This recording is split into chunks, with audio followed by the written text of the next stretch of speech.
Soy Bernabé López Lanús, escritor y ornitólogo. Estamos en Saladillo, aproximadamente en 1982, hace un montón de años. Tenía 12, 13 años. Pasamos por un puente sobre el arroyo Saladillo que divide el partido de 25 de mayo y Saladillo. Y hice parar la camioneta donde íbamos todos apurados al pueblo porque teníamos que tomar un ómnibus para ir a Buenos Aires. Porque había un montón de javirúes en el arroyo. Actualmente, que si eran cigüeñas de cabeza pelada, o el tuyuyú, o si eran cigüeñas comunes, eran javirúes. Me dice el que maneja la camioneta, pasaron 5 minutos, vamos a perder el ómnibus, tenemos que seguir. ¿Por qué me interesó saber qué especie era? ¿Por qué me interesó parar el vehículo con todos mis hermanos, mi padre, mi madre? No lo sé, pero tenía 12 años y ahora tengo 55 y no paré de mirar aves un solo día de mi vida. Entonces, ¿qué me pasó? Quería saber qué especie había observado. Y nuestras vacaciones eran en Buenos Aires, al revés de la gente que vive en la ciudad, que se va de vacaciones al campo. Nosotros vivíamos en el campo, en la zona de las Pampas del Saladillo, y íbamos a la ciudad 1 o 2 meses. Uno de mis tíos tenía algún libro de aves, por ejemplo el de Naroski, de aves de la provincia de Buenos Aires, que eran blanco y negro, y me dice, no podés haber visto sino la cigüeña común o la de cabeza pelada, el tuyuyú. Digo, no, es como un marabú. Hoy lo vi en el documental que da Francisco Erice, El maravilloso mundo de los animales. Dice, no, un marabú en la Argentina no puede existir, es África. Te voy a llevar al Museo de Ciencias Naturales, Bernardino Rivadavia. Y ahí me encontré con un javirú taxidermizado. Y los próximos 15 a 20 días, también estando dentro de la ciudad, en la casa de mis abuelos, me pasó algo rarísimo. Estaba leyendo de Edith Blyton, que es una señora escocesa que describe aventuras de 5 amigos en las vacaciones que tenían los chicos en las costas de Escocia. Y uno de los chicos buscaba el alca gigante, que está extinta. Tenía un binocular, una libreta de apuntes, además tenía una cacatúa blanca. Me leí 3 o 4 o 5 libros de esos y cuando volvimos al campo en 2 meses, tenía una cámara de fotos, me había comprado una libreta de campo, los binoculares que usaban papá y mamá para ir al teatro, para ir a la ópera, al Teatro Colón. Me puse las botas de goma, me acuerdo que papá me dijo, ayudá con las valijas, porque era un código de una familia, somos 6 hermanos. Lo desobedezco, cruzo el alambrado, cruzo un segundo alambrado, y me voy a la laguna San Raúl del campo de los Gardey, y me meto en el agua hasta, en la época que había muchísimo agua en las lagunas, acá. Y empiezo a ver patos, macacitos, cisnes, al punto que les miraba la pupila, porque estaban al lado mío. Yo en ese momento tenía una porra de pelo, y era como un nido metido en el agua, y los podía observar. Me aislé de la dimensión tiempo, se hizo de noche y había llegado temprano, no me di cuenta cómo pasaba rápido el tiempo. La orientación, era una laguna grande, después no sabía ni para dónde salir, e hice mi primera foto, que tengo en esta compilación de libretas de campo, y se las voy a mostrar en cámara, de la laguna San Raúl. Está la fecha, 16 de enero de 1981. Es la primera vez que salí a ver aves en mi vida. Esto que está puesto a máquina lo escribí bastante después. Es una compilación de especies observadas. Esa laguna y ese juncal tienen 2 fotos. La foto de abajo, obviamente era con una máquina Pocket, de esas se podían sacar 25 fotos por cada vez que cargabas la máquina. La segunda foto está fuera de foco. ¿Por qué? Porque cuando estoy a punto de sacar al junquero que estaba delante mío, gritó un chajá cerca, me asusto y se gatilla del susto sola la foto. por eso le incluí en mi primer anotación ornitológica. Así es como empecé a ver aves, gracias a unos javirúes, a Edith Blyton, la creadora de Historia de los Cinco, y mis padres, que me empezaron a regalar libros de aves, los poquísimos que había en esa época. Cuando me preguntan qué hago, qué trayectoria tuve dentro de la ornitología, son varias décadas con anotaciones, libretas de anotaciones que fueron acumulando un montón de conocimiento que al principio parecía no organizado en cuanto al tema que iba, no sé si estudiando, pero conocimiento general adquirido. En mis primeros años le presté muchísima atención al tema de la anidación de las aves, especialmente de la región, siendo chico acá, de la provincia de Buenos Aires, los pastizales de la provincia de Buenos Aires, en la zona de la cuenca media del arroyo Saladillo.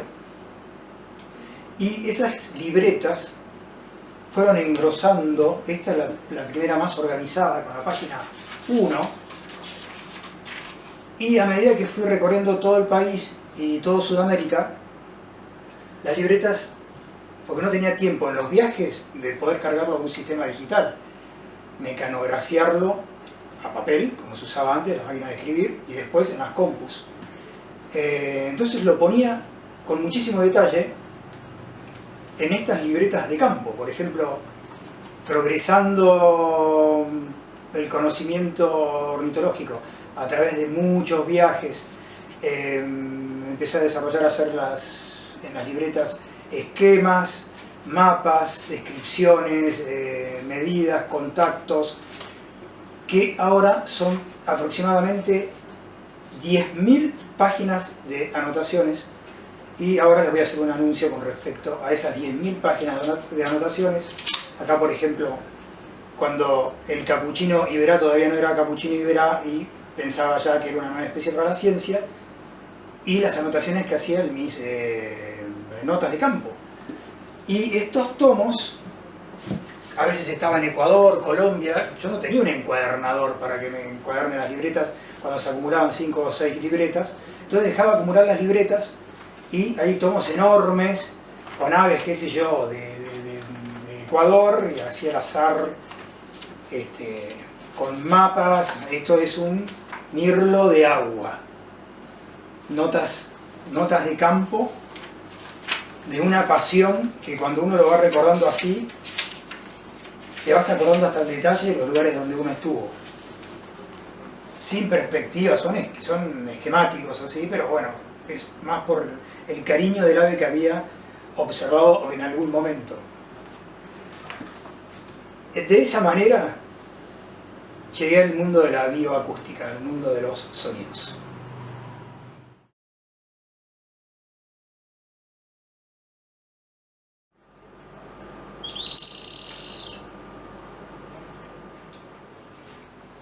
Tantas salidas al campo me hizo apasionarme por la bioacústica, donde tenés el sonido en dos dimensiones, la estética y la parte técnica, a través de la lectura que hacemos en un audioespectrograma. Esa fue una dimensión nueva. El sonido es algo que siempre digo que es como que no ocupa lugar. Los libros de ornitología en nuestra biblioteca son con sus lomos anchos, como contundentes, y puedes llegar a salir un libro, una guía como alguna que he hecho, con un agregado que es de sonidos. Son como invisibles. Además entran en una tarjeta SD card, en un CD antiguo. No ocupan lugar, es como que los sonidos no ocupan lugar, y siempre digo que es como la parte ignorada de la ornitología, pero ojo, ignorada hasta cuándo.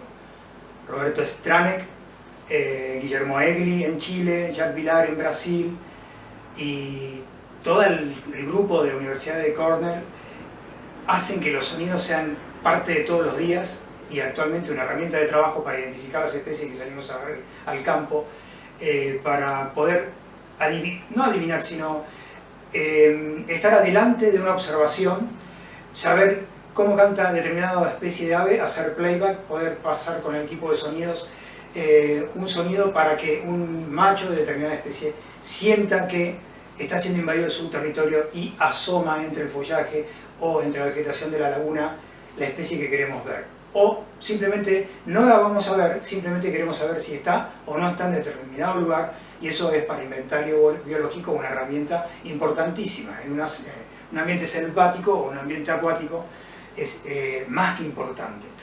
Los equipos para grabar me llevaron a ya 550 horas de grabación. Algunas terminan siendo parte artística, parte técnica, parte de guías sonoras que acompañan libros como algunos de aves argentinas, y les quiero mostrar cómo no trabarse en el mundo de la bioacústica cuando decidimos ir a grabar sonidos. Cualquiera puede grabar sonidos, hasta con un teléfono puedes grabar sonidos. No hay un impedimento para poder poner ese sonido en una base de datos de ciencia ciudadana, sea en Piber, en Xenocanto, en la página de Ecoregistros. 550 horas y muchas hechas con este elemento que está acá.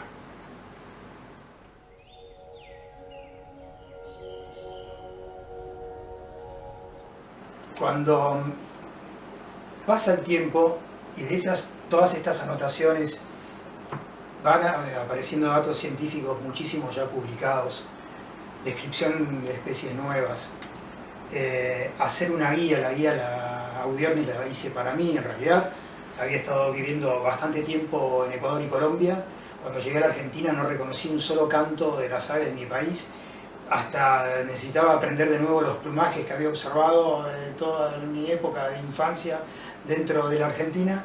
Digo, voy a empezar a reescribir una guía, me voy a animar a hacerla con fotografías, y el entorno, mis pares me decían, no hay fotos de aves para todas las especies de Argentina. Estamos hablando de 2010 solamente para atrás, y en el 2015 aparece la primera guía Audiernis de las aves de Argentina,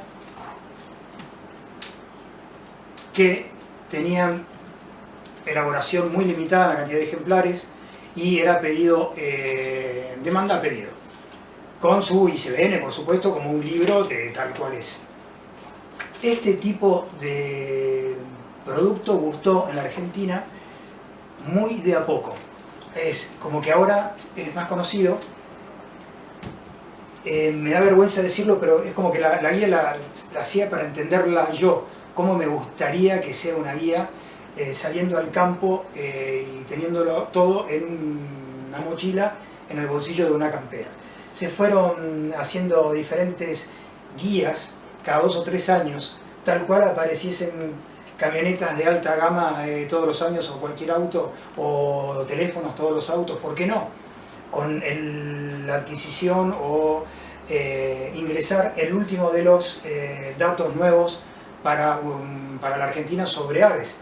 2015, 2017, 2019, en 2019 sale la versión en inglés, en 2020 se hacen 3.000 ejemplares, y esta es la última de las ediciones. Entonces me dicen, hey, estás haciendo volver loco el bolsillo de los usuarios. Y yo digo, es real, pero también el usuario tiene acceso a la última información,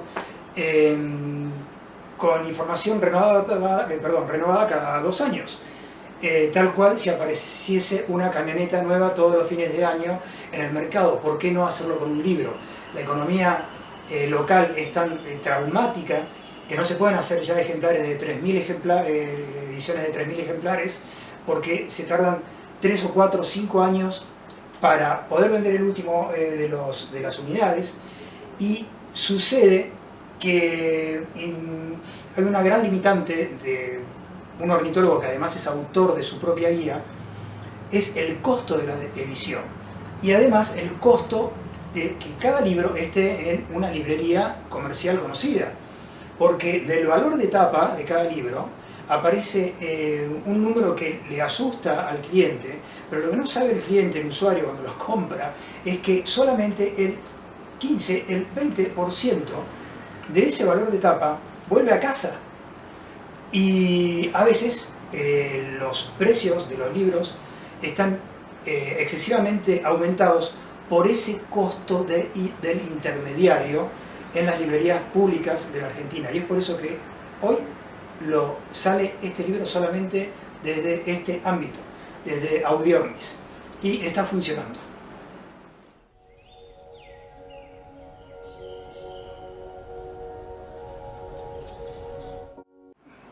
Una de las características que tiene la guía Audiornis es la de innovar. Describí especies nuevas para la ciencia dentro de la misma guía, como un apéndice. De alguna manera, nunca diciendo presento una nueva especie que voy a publicar en otra revista o en otra publicación científica, sino en el mismo libro. ¿Por qué no? ¿Se puede hacer? Sí, ya se hizo, sí. Hay el libro, el número 15 de las aves del mundo, el Handbook de las aves del mundo, tiene descripción de especies en el mismo libro. ¿Por qué no hacerlo uno mismo? Esta especie tuvo una serie de complicaciones para ser publicada inicialmente. Me daba cuenta que era una nueva especie, pero era como que me decían que no estaban seguros que fuese una nueva especie. Digo, yo estoy seguro que es una nueva especie, la publico. Y nace el Capuchino Iberá con la edición de 2015. Y en este libro hago un resumen de las especies que fui describiendo. Acá tenemos el jilguero ventanero.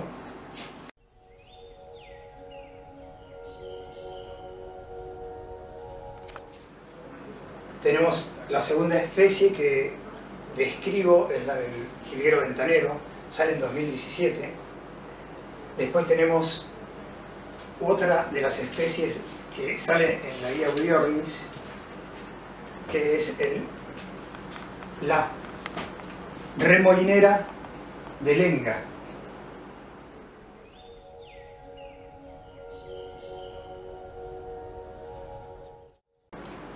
Y finalmente, en la última edición, es una caminera, la caminera migratoria.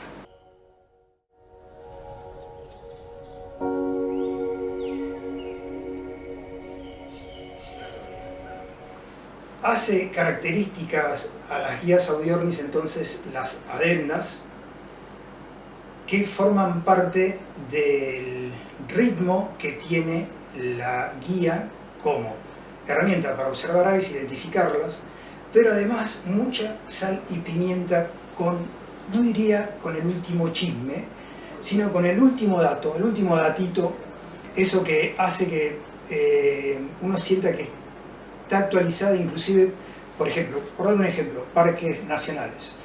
El Parque Federal San Juan. Me preguntan hace 2 o 3 días, hey, ¿el burrito celado está en la guía? Sí, está en la guía. Y es increíble que pueda haber una guía actualizada permanentemente de esa manera.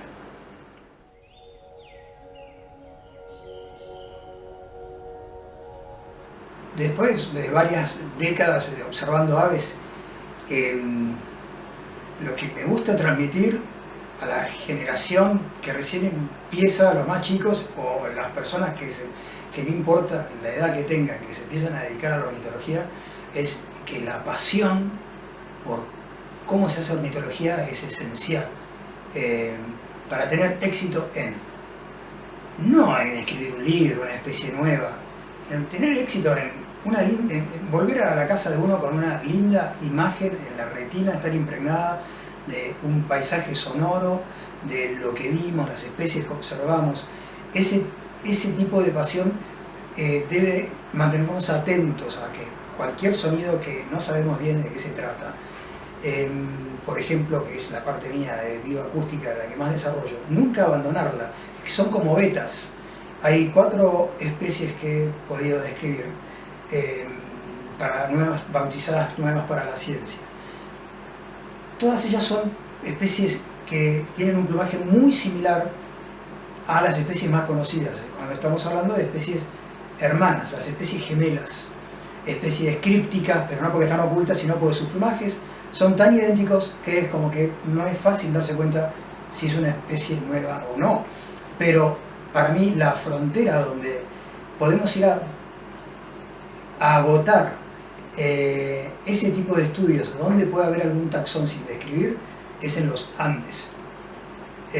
También quiero decir que uno muestra en 15 minutos lo que hizo en 40, 50 años, pero usando mal el español, pero si se me permite, ¿cuántas veces me clavé o nos clavamos los ornitólogos haciendo viajes onerosos, igual que los fotógrafos, hacer expediciones donde volvimos con las manos vacías? O lo que es peor, ¿cuántas veces pasa que salimos a investigar sobre una beta, como me ha pasado con 2 cachirlas, una cerca del Calafate, la otra en La Quiaca, y resulta una beta de investigación truncada, donde estaba equivocado o no me había dado cuenta,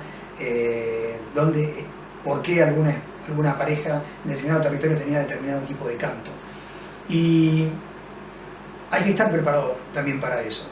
También que haciendo como un corolario si se puede decir, lo que es la carrera que he hecho en la parte de ornitología, en satisfacción he ganado muchísimo más a nivel personal, no a través de la ornitología, sino en los amigos que uno hace en ornitología, los lugares que uno conoce, las comidas que uno llega a degustar. Tiene que ver la ornitología con todo un sistema de vida, y lo que más me desespera, y es como un mensaje para la generación nueva, es que siendo poquísimos en realidad lo que hacemos en ornitología, y siendo poquísimos los que hacemos conservación, por competencia, porque es intrínseco al ser humano, termina habiendo como un desgaste entre grupos de amigos. A veces tiene que ver con las páginas de ciencia ciudadana, donde son excelentes, pero tenemos que entender que la observación de las aves es para construir, y que si nos peleamos entre nosotros, simplemente le estamos dando espacio a no poder conservarlas.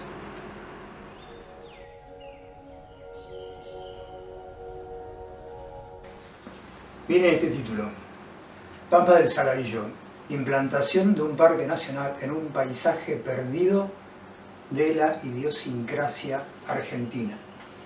¿Ustedes saben cómo era un pastizal pampeano? ¿Cómo eran las pampas? ¿Existe un lugar dentro de toda la región pampeana donde esté representado típicamente la pampa deprimida, la pampa húmeda? ¿Algún lugar de la cuenca del Salado, de la cual tanto nos hablan Hudson o Faulkner el jesuita, o hasta el mismo Félix de Azara? No, todavía no hay una reserva, un parque nacional con un espacio típico de llanura pampeana clásica. Entonces, Parques Nacionales en 2018 me pidió un estudio para presentar un proyecto de parque nacional. Ha ido progresando en toda la región de El Saladillo, Roque Pérez y 25 de Mayo, un interés por la cuenca media del arroyo Saladillo, y existe la posibilidad de empezar a prestar atención en realmente conseguir un espacio de paisaje con un número importante de hectáreas que represente la región pampeana y que todavía tenga especies típicas de la región pampeana, como el burrito negruzco, el espartillero pampeano, el espartillero enano, todas las típicas especies como el pecho amarillo chico, los pechos colorados, mixtos, que tengan pumas, y además los capuchinos. Los capuchinos llegan hasta la provincia de Buenos Aires, hasta el sur del río Salado. ¿Lo sabían? 3 especies por lo menos de ellas. Muchos están en peligro de extinción. Entonces el proyecto va lento dentro de parques nacionales, pero cuando al día de hoy, en 2024, en febrero, me piden un resumen sobre qué está pasando, hemos tenido la visita de alguien de la Subsecretaría de Medio Ambiente de la Nación, la visita de ustedes que muestran el lugar y que desde 2018 paulatinamente está como atrayendo el foco en cuanto a la necesidad fehaciente, real, de cuidar este espacio y que se convierta al menos en una reserva provincial o privada. Hay un método para hacerlo y hay varios métodos para hacerlo. Uno puede llegar a decir que conservar actualmente no tiene razón de ser porque es irreversible la destrucción de todo. Pero ralentizar esa situación es el trabajo de cada uno, hacer algo. El que pueda hacer mucho, que haga algo. El que pueda hacer poco, que haga algo. Yo trato de, como si fuese un imposible, que en mi zona donde nací, donde vivía entre los pastizales de Pampas del Saladillo, por los mismos caminos que había transitado Hudson, entre Mangrullos y Pedernales, ahora tengo ese compromiso de decir, hey, él lo vio, él lo describió, quiero que parte de ese paisaje todavía exista. Pampas del Saladillo todavía es una esperanza, pero cada vez el foco de quienes nos han escuchado con el grupo de observadores de aves de Pampas del Saladillo está más cerca de este lugar. Los esperamos.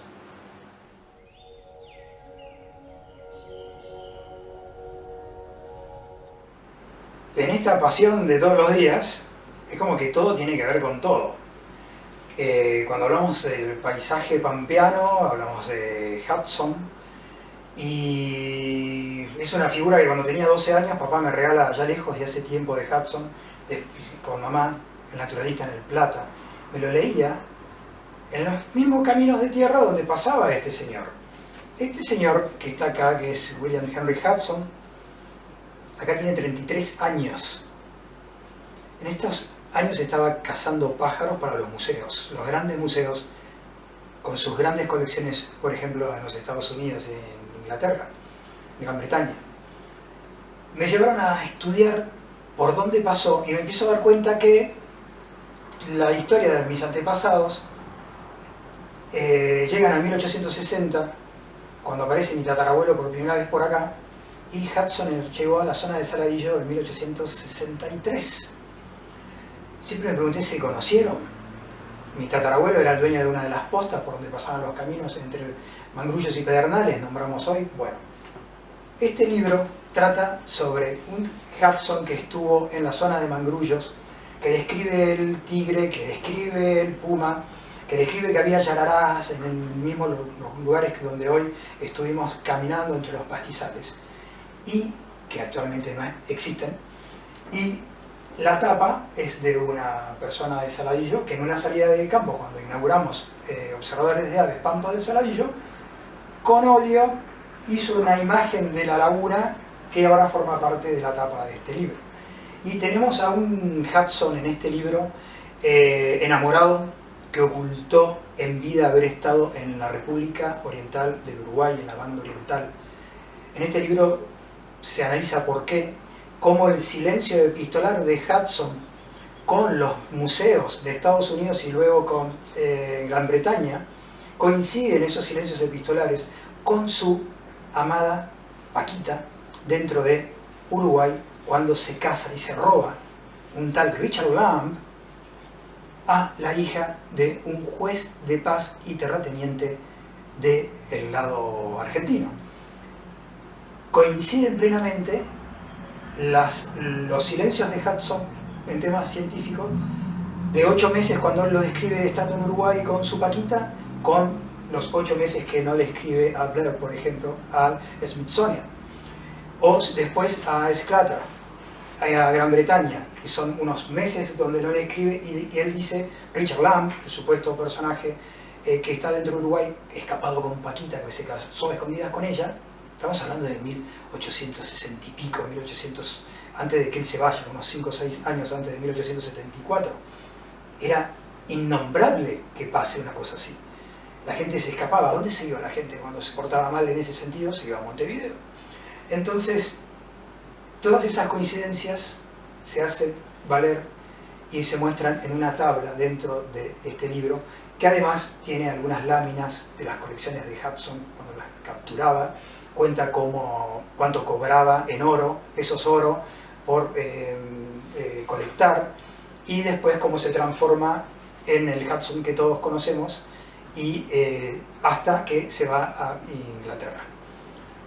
Allá lejos y hace tiempo 2, la segunda parte de la autobiografía de W.H. Hudson en El Plata.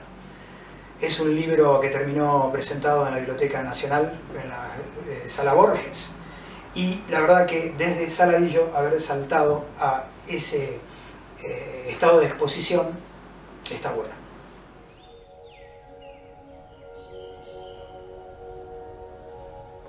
Quiero presentarles a un héroe para mí, Roberto Stranek. La guía termina en la página 624, pero en la página web de Audiornis ahí sigue la guía en un PDF para todos los sonidos que tiene esta guía, pero en la introducción agrego una página de memoria de Roberto Stranek. Él una vez me dijo: pero no sabés que mi equipo era la mitad casero en el Museo de Ciencias Naturales de Bernardino Rivadavia, porque él era imponente y te asustaba a veces, pero era un re buen tipo. Entonces yo pongo que esa fue su primera marca cuando me encontré por primera vez con él en el Museo de Ciencias Naturales, retándome el mismo día que lo conocí, por lo absurdo de no grabar si no se cuenta con todo un equipo profesional. ¿Qué pasó? ¿Ven estas fotos? Salieron en una revista de la Fundación Vida Silvestre Argentina. Cuando veo el trípode con la parabólica y todo el equipo, me amedrentó. Es decir, dije, no puedo alcanzar a tener un equipo así. Cuando yo le cuento esto el día que lo conocí en el museo, es cuando me reta, que lo conocí personalmente, porque particularmente teníamos contacto, y me dijo: ¿vos te crees que todo el equipo mío era todo profesional? Había un montón de cosas caseras. Y así es cuando nace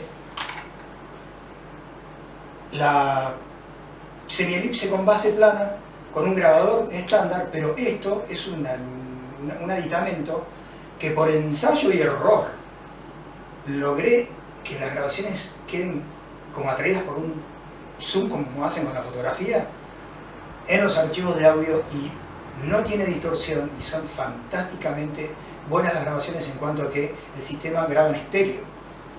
Esto está comprado en el barrio 11 en Buenos Aires, es parte del género de alguna persona que fabrica camperas de este tipo.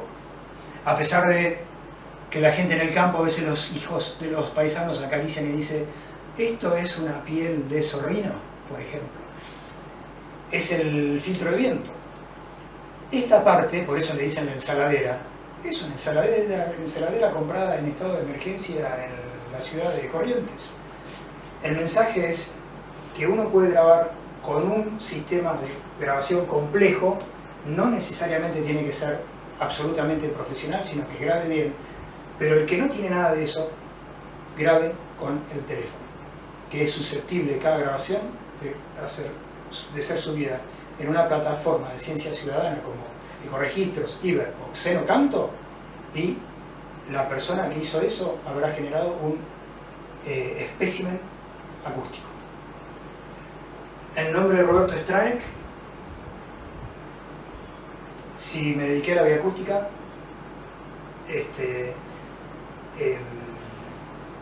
como digo siempre, un hurra para él.